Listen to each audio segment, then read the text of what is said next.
selamat datang di Tanpa Bersua Podcast, bersua dengan rasa, berubah penuh asa. Halo teman-teman semuanya, makasih ya buat yang udah mampir di Tanpa Bersua Podcast hari ini. Gimana nih kabar teman-teman di rumah? Semoga sehat selalu ya, dan tetap dijaga imun kesehatannya di masa pandemi ini, yang makin hari makin mengerikan kasusnya. Kembali lagi bersama aku Askia yang bakalan nemenin teman-teman dalam beberapa menit ke depan. Sekaligus mau sharing-sharing nih sama teman-teman dalam Tanpa Bersua Podcast Himaja episode ke-6. Akhirnya yang ditunggu-tunggu datang juga ya. Iya, sekarang kita lagi liburan akhir semester. Gimana nih nilai UASnya? Puas nggak? By the way, nggak kerasa ya udah naik tingkatan aja. Apalagi yang angkatan 2020 nih, belum ngerasain sensasi kuliah offline. Sabar ya teman-teman. Jangan keluar kemana-mana dulu ya, pakai masker 2 lapis dan selalu dijaga kesehatan biar kita bisa berjumpa di kampus nanti. Gimana nih liburannya? Mau kalian manfaatin buat apa aja nih? Kalau bisa, isi liburan kalian dengan hal positif dan produktif ya. Kalau aku sih manfaatin kesempatan liburan ini dengan hal-hal yang bakalan nge-explore diri aku. Oh iya, aku akhir-akhir ini suka banget baca buku tentang self-development. Sekalian ngebiasain habits biar lebih produktif walaupun lagi liburan dan tentunya sekalian self-healing dari tugas kuliah. Soalnya capek banget nih sama tugas kuliah yang wow banget buat aku. Ngomong-ngomong liburan ini aku mau self-healing.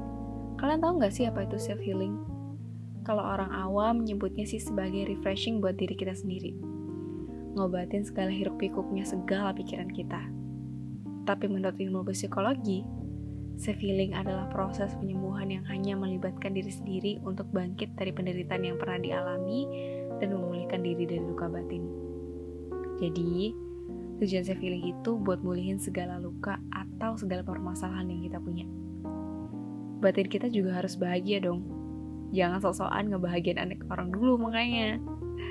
Bahagia dalam arti, jiwa kita gak ngerasain luka yang dalam. Kalau kata Mahen, luka yang kurindu. Mana ada sih orang yang mau ngerasain luka? Pasti pahit dong, ya gak sih? Self-healing itu kalau dari aku sebenarnya menyembuhkan luka yang gak pernah kita lihat, tapi kita rasain. Jadi lukanya tuh bukan luka kayak luka kita jatuh dari sepeda terus berdarah, enggak kayak gitu. Kalau kita jatuh dari sepeda, tuh yang misal terluka kaki kita. Damage paling parahnya ya paling kita gak bisa jalan. Terus ya diobatin atau dioperasi bagian kakinya. Tapi kalau self-healing itu yang kena lebih tepatnya kayak ke mental kita atau ourselves lah ya, yang namanya damage-nya tuh ngaruh ke semua aspek fisik kita. Pertama kan mental kita tuh yang kena. Nah, mental kita ini mesin utamanya buat kita ngelakuin sesuatu. Mental tuh penting banget loh. Kalau pikiran kita lagi entah banyak masalah, pasti kita gak mood kan buat ngapa-ngapain. Kerjaannya, bawaannya tuh kayak pengen makan orang gak sih?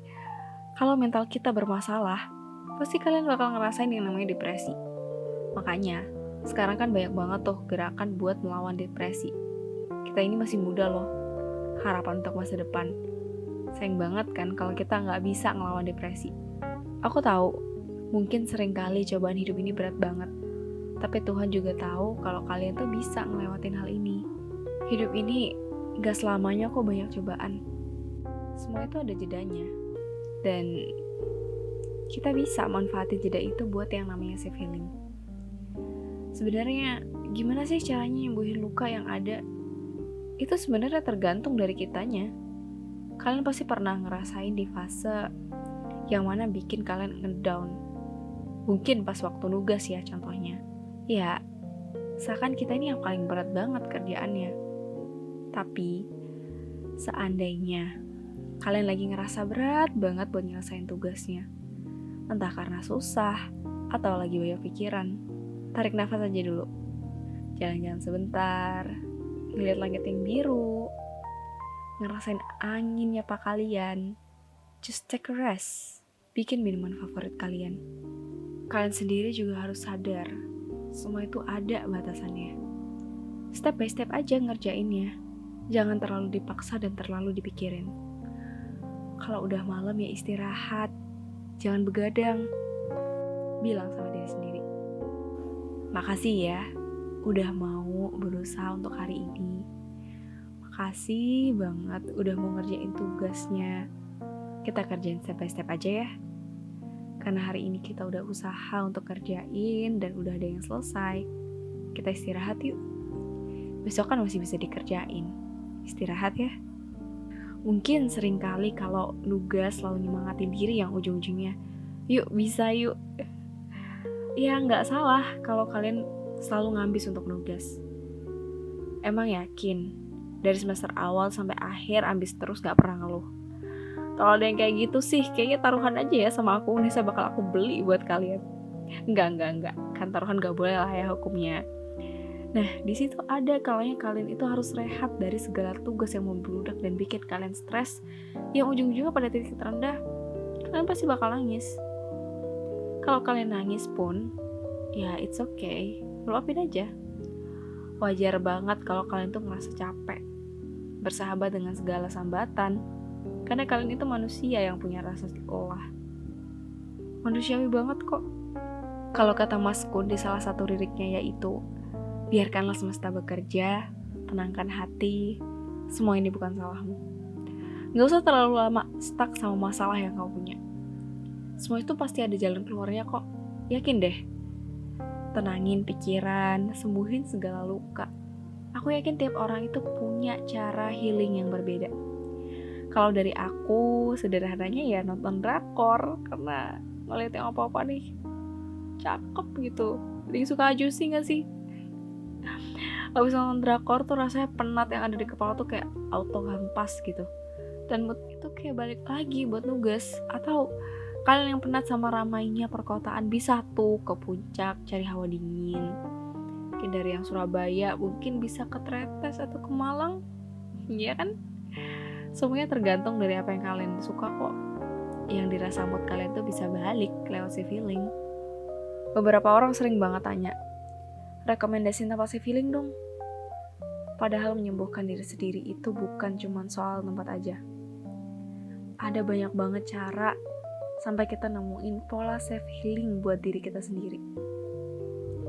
Gak semua yang hadir menjadi takdir, gak semua yang ada akan selamanya. Dan gak ada yang sembuh dengan waktu yang singkat. Sering dengar, biarin waktu menyembuhkan patah hati ini. Itu gak sepenuhnya benar loh. Tetap perlu ngajak diri untuk istirahat. Tanpa upaya, cuma ngandelin waktu. Apalagi patah hatinya cukup parah, jatuhnya bakal sulit sembuh.